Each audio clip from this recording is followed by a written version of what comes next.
Courage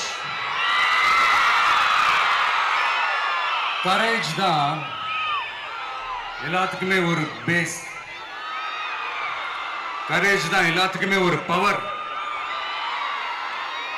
அப்படிப்பட்ட அந்த power எதிலிருந்து ஆரம்பிக்கிறது தெரியுமா? நம்மள அண்டர் எஸ்டிமேட் பண்ற நேரத்துல, நம்மள ஒரு ஏளனமா பார்க்கிற நேரத்துல, நம்ம யாருன்னு ப்ரூவ் பண்ணி காட்டணும்னு ஒண்ணு தோணும். நம்ம யாருன்னு காட்டணும்னு ஒரு உத்வேகம் ஒண்ணு வரும். அப்படி ப்ரூவ் பண்ற அந்த பாயிண்ட் எதுல இருந்து ஸ்டார்ட் ஆகுது தெரியுமா?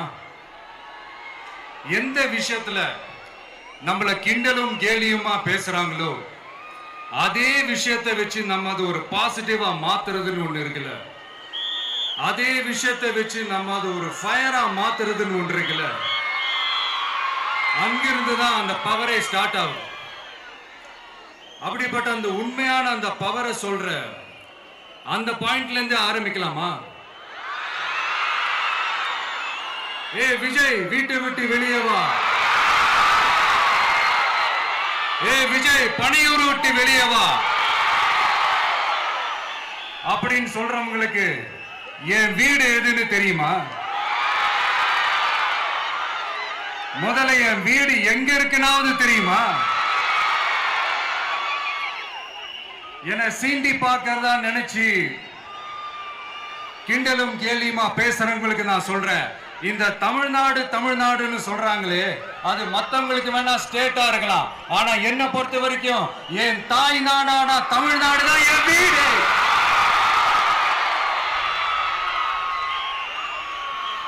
என் வீட்டுல மொத்தம் எத்தனை பேர் இருக்காங்க தெரியுமா? 8 கோடி பேர் இருக்காங்க. ஒட்டுமொத்த தமிழ்நாட்டு மக்களும் என் வீட்டு மக்கள், என் குடும்பம், என் உறவு, என் சொந்தம்.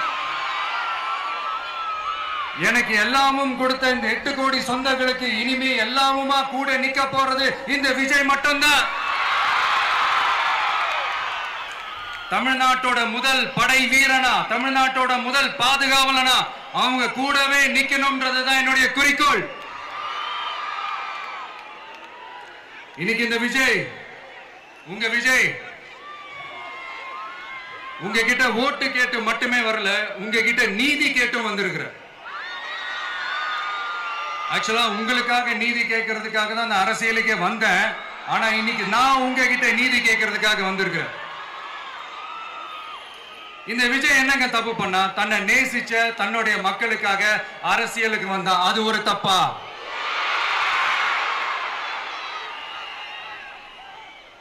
எல்லாத்தையும் ஒதுக்கி தள்ளிட்டு மக்களுக்காக மட்டுமே வந்த அது ஒரு தப்பா? இந்த மத்த கட்சிகளுக்கெல்லாம் மாநாடு நடத்துறதுக்கோ பொதுக்கூட்டம் நடத்துறதுக்கோ இல்ல ஹால் ஃபங்க்ஷன்ஸ் நடத்துறதுக்கோ பர்மிஷன் கொடுப்பாங்க, இடம் கொடுப்பாங்க. ஆனா நமக்கு மட்டும் இடம் கொடுக்க மாட்டாங்க, கொடுக்கவும் விட மாட்டாங்க. இது என்னங்க நியாயம்? நான் போய் மக்களை சந்திக்கிறதுக்கோ இல்ல மக்கள் வந்து என்ன சந்திக்கிறதுக்கோ ஒரு உரிய இடமோ இல்ல உரிய பாதுகாப்போ மத்த கட்சிகளுக்கு எல்லாம் கொடுப்பாங்க. ஆனா எனக்கு கொடுக்க மாட்டாங்க, கொடுக்கவும் விட மாட்டாங்க. இது என்னங்க நியாயம்? இந்த SOPs சொல்லுவாங்க, அதனுடைய ஃபுல் ஃபார்ம் வந்து ஸ்டாண்டர்ட் ஆபரேட்டிங் ப்ரொசீஜர். ஆனா எனக்கு மட்டும் அது ஸ்டாலின் சார் ஆபரேட்டிங் ப்ரொசீஜர். இது என்னங்க நியாயம்? இந்த விஜய் உண்மையானவன்றது உங்க எல்லாருக்குமே தெரியும். நமக்கு எதிராக சதி செய்யறது யாரு, நமக்கு எதிராக சூழ்ச்சி செய்யறது யாரு, நமக்கு எதிராக பழி போடுறது யாரு, யாரெல்லாம் ஒன்னா சேர்ந்து இதெல்லாம் செய்யறாங்கன்றது உங்க எல்லாருக்குமே நல்லா தெரியும். அதனால என்னோட சொந்தங்களாகிய உங்ககிட்ட வந்து நான் நீதி கேட்காம வேற யாருக்கிட்ட தான் போய் கேட்பேன்?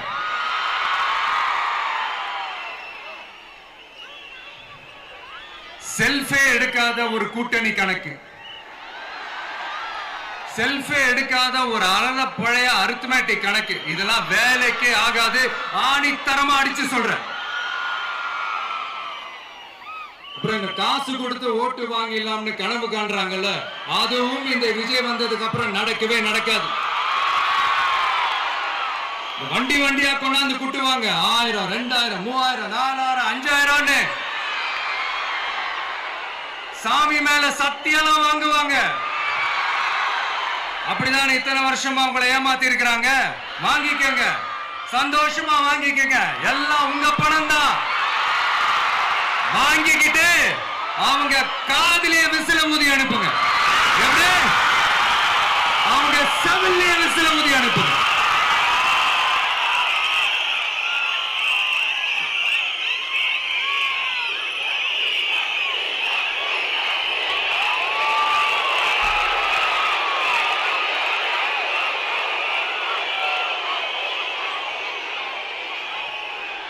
அடுத்து நம்மளுடைய ஜென்சி அடுத்த இளம் தலைமுறையினருக்கும் நான் சொல்லணும்னு நினைக்கிறேன். இந்த பணத்தை கொடுத்து ஏமாத்தி ஓட்டு வாங்குற அந்த கலாச்சாரம் ஒழியணும்.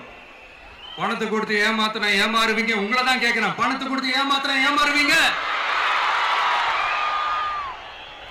எல்லாரும் கொஞ்சம் கையப்படி வைங்களேன் எனக்காக. நான் சொல்றதை கொஞ்சம் ரிப்பீட் பண்ணுங்க. எங்க ஓட்டு எங்க உரிமை. எங்களை யாரும் விலைக்கு வாங்க முடியாது. எங்கள் ஓட்டு விசில் சின்னத்துக்கு தான். வேற யாரையும் நம்பி ஏமாற மாட்டோம். தேங்க்யூ. கேட்டுச்சா சார்? இனிமே நீங்க கொள்ளையடிச்சு வச்சிருக்கிற பணம் எல்லாம் வேஸ்டா போகுது. குப்பையில தான் தூக்கி போடணும். உங்களுடைய இந்த ஊழல் ஆட்சியும் மக்கள் குப்பையில தான் தூக்கி போட போறாங்க. அடுத்து ஒவ்வொரு வீட்டில் இருக்கிற என்னுடைய குட்டி நண்பா நண்பீஸுக்கும் நான் சொல்லணும்னு நினைக்கிறேன். வீட்டில் டிவியில உட்கார்ந்து இந்த பிரச்சார மீட்டிங் எல்லாம் பார்த்துட்டு இருப்பீங்க. உங்களையும் உங்களுடைய ஃபியூச்சரையும் மைண்ட்ல வச்சுக்கிட்டு தான் நாம அரசியலுக்கே வந்திருக்கிறோம். அதனால எனக்காக நீங்க ஒண்ணு செய்யணும். தொடர்ந்து செஞ்சுக்கிட்டு தான் இருக்கிறீங்க. நான் நிறைய கியூட்டான வீடியோஸ்லாம் நான் பார்க்கிறேன். லைக் உங்க அம்மா அப்பா கிட்ட மைக்க நீட்டி யாருக்கு ஓட்டு போடுவீங்கன்னு கேட்டா பின்னாடி இருந்த அந்த பையன், அம்மா விஜய்னு சொல்லுவா, அப்பா விஜய்னு சொல்லுப்பா அப்படின்னு நிறைய அந்த கியூட்டான வீடியோஸ் எல்லாம் பாக்குறேன். அதை தொடர்ந்து தயவு செஞ்சு அதை தொடர்ந்து கண்டினியூ பண்ணுங்க. உங்க வீட்டுல இருக்கிற உங்களுடைய அப்பா அம்மா தாத்தா பாட்டி பெரியப்பா பெரியப்பா சித்தி சித்தப்பா அத்தை மாமா ஓட்டு போடுற வயசுல இருக்கிற அண்ணன் அக்கா எல்லாரையும் விசில் சின்னத்துக்கு ஓட்டு போட சொல்லுங்க. விசில் சின்னத்துக்கு ஓட்டு போட வைங்க.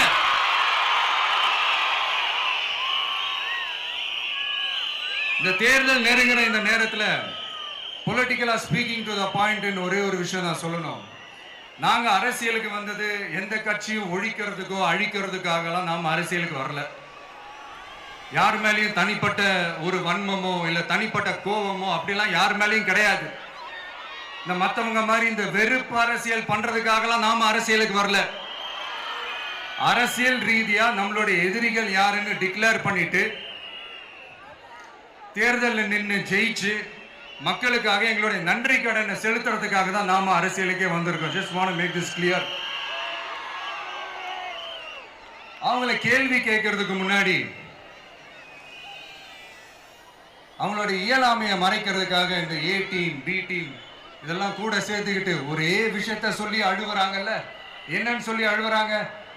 அனுபவம் இல்லாதவங்களால எப்படி ஆட்சி அதிகாரத்தை செய்ய முடியும் அப்படின்னு ஒரே விஷயத்த சொல்லி அழுவுறாங்கல்ல. அந்த அழுகைக்கு நாம ஒரு பதிலடி கொடுக்கணும்ல. மக்களே, நான் உங்களையே கேட்கிறேன், தெரியாம தான் கேட்கிறேன். இந்த அனுபவம் அனுபவம் அனுபவம்னு சொல்றாங்களே, அதிகாரத்தை வச்சு மக்கள் பணத்தை கொள்ளையடிச்சதை தாண்டி வேற ஏதாவது கொம்பு முளைச்ச பெரிய அனுபவம் இவங்களுக்கு இருக்குதா?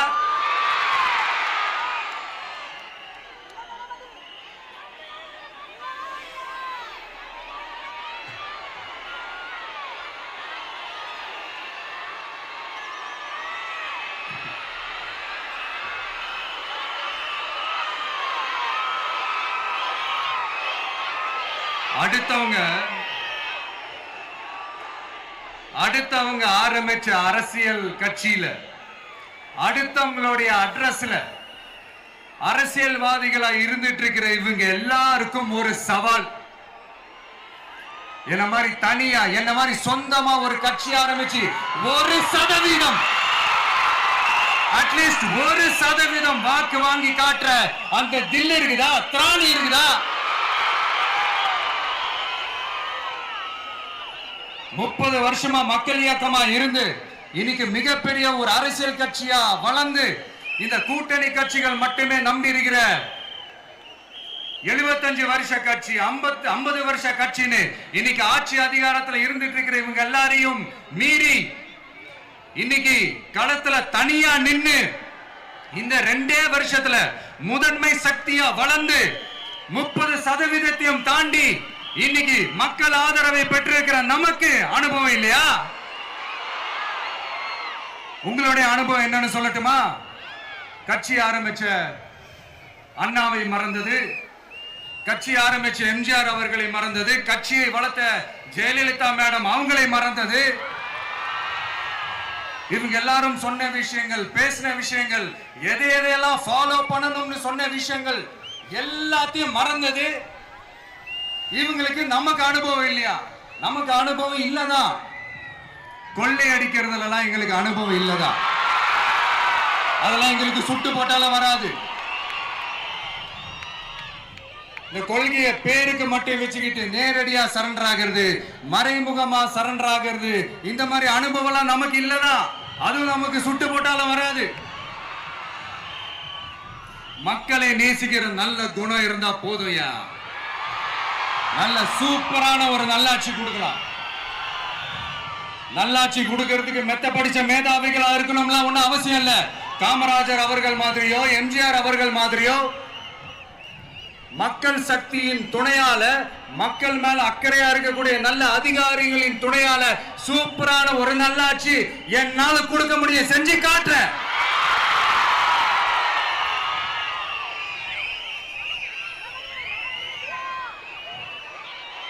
நாலரை வருஷம் ஆச்சு, 4.25 வருஷத்துக்கு மேல ஆகுது. இப்போ ஒவ்வொரு வீட்டு கதவையா தட்டி உங்கள் கனவுகளை சொல்லுங்கள், உங்கள் கனவுகளை சொல்லுங்கள், நாங்கள் அதை நிறைவேற்றி காட்டுறோம். இல்ல, ஸ்டாலின் சாருக்கு மக்கள் சார்பா ஒரு கேள்வி. மக்களுடைய கனவு என்னன்னு உங்களுக்கு தெரியுமா சார்? அது சரி, அவங்க என்ன நினைக்கிறாங்கன்னு உங்களுக்கு தெரியாது, அதுக்கப்புறம் எப்படி அவங்க கனவுகளை பத்தி உங்களுக்கு தெரியும். மக்களோட கனவு என்னன்னு நான் சொல்லட்டுமா சார்?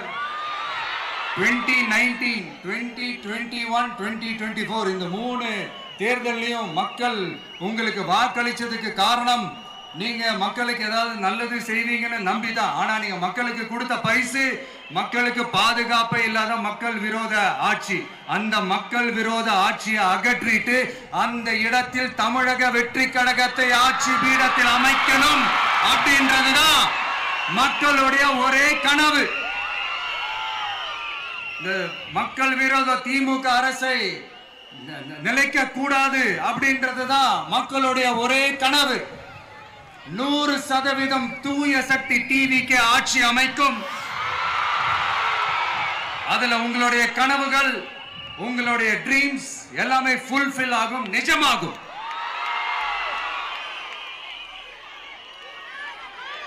தமிழ்நாடு எப்பவுமே டெல்லிக்கு அவுட் ஆஃப் கண்ட்ரோல் அப்படின்ட்டு ஸ்டாலின் சார் அடிக்கடி சொல்லுவாங்க.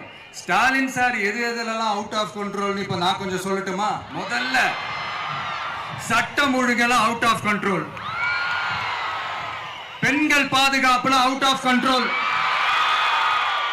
இளைஞர்கள் வேலை வாய்ப்புல அவுட் ஆஃப் கண்ட்ரோல், மொத்தத்தில் அவரோட ஆட்சியே ஒரு அவுட் ஆஃப் கண்ட்ரோல்.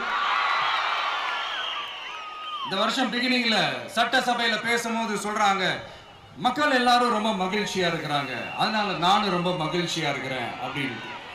மக்கள் சந்தோஷமா இருக்கிறத பார்க்கறது கூட ஒரு சந்தோஷம் தான் சார், அது யாரும் இல்லைன்னு சொல்லல. அப்படி உண்மையிலேயே மக்கள் உண்மையிலேயே சந்தோஷமா இருக்கிறாங்க அப்படின்னா ஏன் சார் விவசாயிகள் போராட்டம் நடக்குது? ஏன் சார் மீனவர்கள் போராட்டம் நடக்குது? ஏன் தொழிலாளர்கள் போராட்டம் நடக்குது? தூய்மை பணியாளர்கள் போராட்டம் ஏன் நடக்குது? அங்கன்வாடி ஊழியர்கள் போராட்டம், செவிலியர்கள் போராட்டம், மருத்துவர்கள் போராட்டம், மாற்றுத்திறனாளிகள் போராட்டம், அரசு ஊழியர்கள் போராட்டம், ஆசிரியர்கள் போராட்டம், இடைநிலை ஆசிரியர்கள் போராட்டம், பகுதி நேர ஆசிரியர்கள் போராட்டம். இதெல்லாம் உங்க ஆட்சியில மக்கள் மகிழ்ச்சியா இருக்காங்கன்றதுக்காக நடக்கிற போராட்டமா சார்? எனக்கு தெரிஞ்சு மக்கள் சந்தோஷமா இருக்கிறாங்கன்னா பொங்கல் வச்சு கொண்டாடுவாங்கன்னு கேள்விப்பட்டிருக்கிறேன். உங்க ஆட்சியில தான் போராட்டம் நடத்தி அவங்களுடைய மகிழ்ச்சியை வெளிப்படுத்துறாங்கன்னு நினைக்கிறேன். இன்னும் தீரவே தீராத பிரச்சனைகள்னா இருக்கிற இடம் பிரச்சனை, பார்க்கிற வேலை பிரச்சனை, பண்ற தொழில் பிரச்சனை, விலைவாசி பிரச்சனை, தண்ணி பிரச்சனை, பஸ் வசதி இல்லைன்ற பிரச்சனை, ரோடு சரி இல்லைன்ற பிரச்சனை, ஆஸ்பத்திரி சரியா இல்லைன்ற பிரச்சனை. இப்படி எல்லாம் ஒரு அடிப்படை விஷயங்களே பிரச்சனையா இருந்தா அப்போ ஆளுங்கட்சின்னு ஒண்ணு எதுக்குதான் இருக்கிறாங்க அப்படின்னு தானே மனசுல தோணும் மக்களுக்கு. ஆட்சிக்கு வர்றதுக்கு முன்னாடி தான் பொய் பொய்யா அடிச்சு விட்டீங்க. இப்ப ஆட்சியை விட்டு போகும்போது கூட பொய் பொய்யா பேசுறீங்களே சார், என்ன சார் இது? மாத்தி மாத்தி பேசுறதுல நீங்க வேற லெவல் தான் சார். ஆட்சிக்கு வந்த அடுத்த வருஷமே 2022ல 70% வாக்குறுதிகளை நிறைவேற்றிட்டோம்னு சொன்னாங்க. அப்புறம் போன வருஷம் 90% வாக்குறுதிகளை நிறைவேற்றிட்டோம்னு சொன்னாங்க. அப்புறம் இந்த வருஷம் 505 வாக்குறுதிகளை 404 வாக்குறுதிகளை நிறைவேற்றிட்டோம். கிட்டத்தட்ட ஒரு 80% வாக்குறுதிகளை நிறைவேற்றிட்டோம்னு சொன்னாங்க. முதல்ல 70, அப்புறம் 90, அப்புறம் 80. இன்னும் தேர்தல் நெருங்க அது 60, 50, 40, 30, 20ல போய் நிற்கும்னு நினைக்கிறேன். அதையும் அவரே அறிவிப்பாரோ என்னமோ எனக்கு தெரியல. முதல்வர் ஸ்டைல்லையே சொல்லணும்னா, பொய்யிலேயே பிறந்து பொய்யிலேயே வளர்ந்த புலவர் பெருமானே, கொஞ்சம் அத திருத்தி சொல்றேன், புலுகர் பெருமானே. அது இன்னும் பொருத்தமா இருக்கு. அவருடைய அண்ட புழுகு, ஆகாச புழுகு என்ன தெரியுமா? பெண்களுக்கு பாதுகாப்பு தமிழ்நாட்டில் எங்க போனாலும் கொட்டி கிடக்குதான்.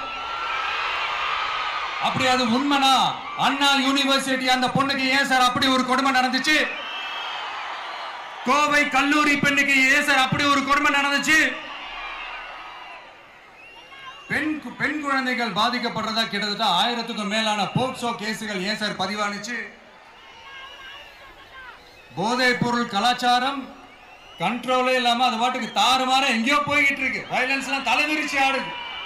அதுக்கு ஒரு ரீசெண்ட் எக்ஸாம்பிள் அந்த ரயில்வே ஸ்டேஷன்ல அந்த சிறுவர்கள் எல்லாரும் சேர்ந்து செஞ்ச அந்த சம்பவம். சட்டம் ஒழுங்கு சரியா இருந்தா ஏன் சார் இப்படி எல்லாம் நடக்குது? சட்டம் ஒழுங்கு சரியா இருக்கணும்னா முதல்ல தமிழ்நாட்டுக்கு ஒரு டிஜிபி வேணும் சார். எங்க சார் போனார் அவரு? எங்க அவரு? சும்மா இந்த ஆக்டிங் ஆபீசரை வச்சுக்கிட்டு அரசாங்கத்தை நடத்துனீங்கன்னா இப்படிதான் சட்டம் ஒழுங்கு சந்தி சிரிக்கும். முதல்ல தமிழ்நாட்டுக்கு ஒரு டிஜிபிய போடுங்க சார். அதுக்கப்புறமாச்சும் சட்டம் ஒழுங்கு சரியாகுதான்னு பார்ப்போம். சரிப்பா, கேள்வியா கேட்கிறிய, நீ வந்தா என்ன செய்வ அதானே கேட்கறீங்க. கரெக்ட், கேட்கணும். மக்களோட அடிப்படை தேவைகளை தீர்க்கிறது தான் நம்மளுடைய ஃபர்ஸ்ட் வேலையே. அதை தீர்க்கிறதுக்கான அந்த தேடி போறது, அதோட சொல்யூஷனை தேடி போறது தான் நம்மளுடைய ஃபர்ஸ்ட் அஜெண்டாவே. கொஞ்சம் வெயிட் பண்ணுங்க, தேர்தல் அறிக்கை ரெடி ஆயிட்டு இருக்கு. தெளிவான ஒரு தேர்தல் அறிக்கையாவது வரும். என்ன நம்புற உங்களை நான் டிசப்பாயிண்ட் பண்ணவே மாட்டேன்.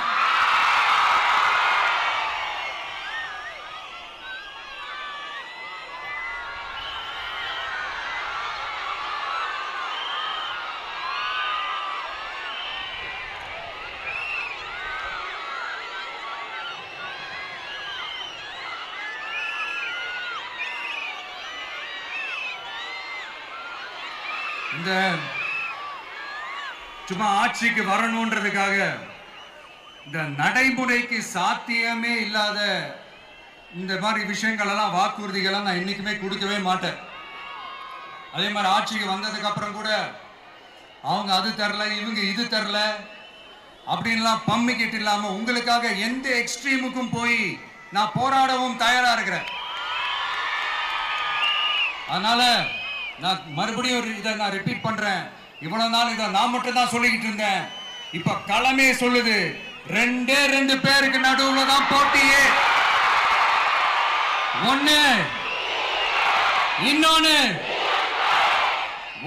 தூய சக்தி டிவிக்கு, இன்னொன்னு தீய சக்தி டிஎம்கே.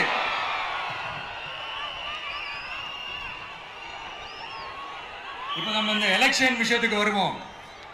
விஜய் என்னப்பா இவரை மட்டும் தான் எதிர்க்கிறாரு, இவங்களை எதிர்க்க மாட்டேன்றாரு, அவங்கள பத்தி எதுவுமே சொல்ல மாட்டேங்கிறாரு. இல்ல நான் கேட்கிறேன், இது யாருக்கான எலெக்ஷன்? தமிழ்நாடு சட்டசபைக்கான ஒரு தேர்தல். இப்ப இங்க யார் ஆட்சியில் இருக்கிறா? யாரு பொய்யா வாக்குறுதிகளை கொடுத்து மக்களை ஏமாத்துறது? யாரு மக்கள் விரோத ஆட்சியை நடத்துறது? அப்ப இங்க யாரை அகற்றணும்? இந்த மக்கள் விரோத திமுக அரசை அகற்றணும்னா நம்ம யாரை எதிர்க்கணும்?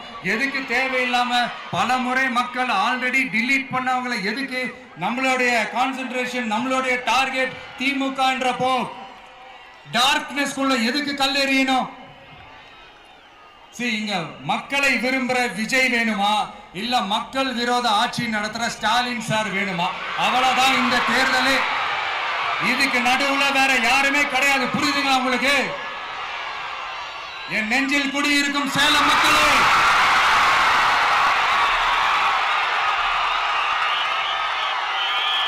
One last simple question. Vijay நம்புறீங்களா, ஸ்டாலின் சார நம்புறீங்களா? அவ்வளவுதான், முடிஞ்சு போச்சு. கதம். போர் முழக்கம் உங்களை ஒரு நிமிஷம் கூட தூங்க விடாது. இந்த போன லாஸ்ட் வீக் இந்த டிஎன்பிஎஸ்சி இந்த எக்ஸாம்ஸ், இந்த குரூப் 2 எக்ஸாம்ஸ் அதை அனௌன்ஸ் பண்ணிட்டு உடனே அதை கேன்சல் பண்ணிட்டாங்க. இது உலகத்துக்கு எல்லாருக்கும் தெரியும். கேன்சல் பண்ணிட்டு ரொம்ப சிம்பிளா டெக்னாலஜி இதோ சம் ஃபால்ட், டெக்னிக்கல் ஃபால்ட் அப்படின்னு சொல்லி அதை கடந்து போயிட்டாங்க.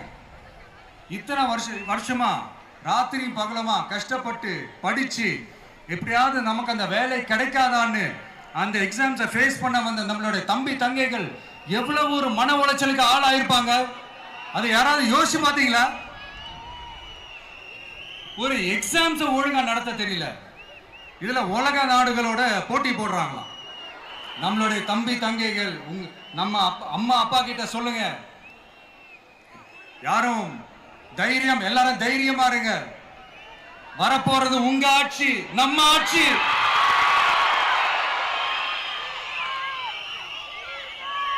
அதனால இந்த மாதிரிலாம் எதுவும் நடக்காம சமூக நீதிக்கான ஒரு நல்ல ஆட்சியை அமைப்போம். இளைஞர்களின் வேலை வாய்ப்புகளை மனசுல வச்சுக்கிட்டு டிரான்ஸ்பரண்டா அதுக்கான ஒரு தீர்வை காணுவோம். நான் விக்கிரவாண்டி மாநாட்டில் பேசும்போது ஒரு பொலிட்டிக்கல் பாம் ஒன்னு சொன்னேன், ஞாபகம் இருக்கா? ஆட்சியிலையும் பங்கு, அதிகாரத்திலையும் பங்குன்னு ஒன்னு சொன்னேன். இப்போ அந்த பொலிட்டிக்கல் பாம் எல்லா கூட்டணியிலையும் வெடிச்சுக்கிட்டு இருக்கு, தாறுமாற வெடிச்சுக்கிட்டு இருக்கு. ஸ்டாலின் சார்லாம் பதறாரு, ஆட்சி அதிகாரத்தில் பங்கெல்லாம் தமிழ்நாட்டில் ஒத்து வராது அப்படின்னு சொல்றாரு. அவங்கள பொறுத்த வரைக்கும் ஜெயிக்கிறதுக்காக மட்டும்தான் கூட்டணி, மற்ற எல்லாத்துக்குமே அவங்க தனி அணி, அவங்க மட்டுமே ஒரே அணி. வெல்வோம் ஒன்றாக, ஆனா வரும் வெல்த் எல்லாம் பார்ப்போம் தனியாக. அந்த வெல்வோம் ஒன்றாக என்றது இதுதான் அந்த சீக்கிரட்டே. புரிய வேண்டியவங்களுக்கு நல்லா புரியும் நினைக்கிறேன்.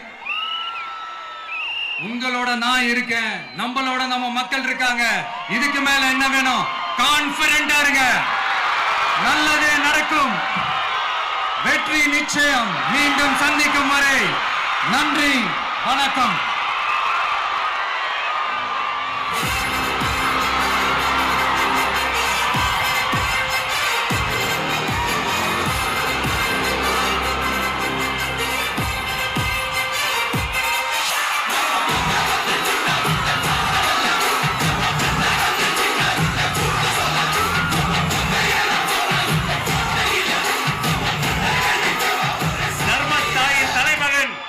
தமிழக வெற்றி கழகத்தின்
நாட்டு மக்களையும் என் கழக தலைவரையும் காப்பாற்றுவதற்காக இந்த வீரமே ஊழல் சக்திகளை ஓங்கி அடிக்க கோட்டை விளக்குவோம். ஊழல் சக்திகளை நல்வாழ்த்தி தருவோம். நன்றி. கழக மாவட்ட செயலாளர்களுக்கு நன்றி.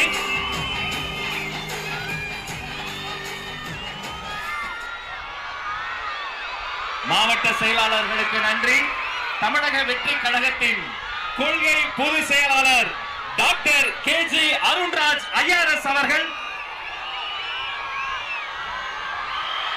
மாங்கனி மாநகரில் வெற்றி செங்கோலை பரிசாக தருகிறார்.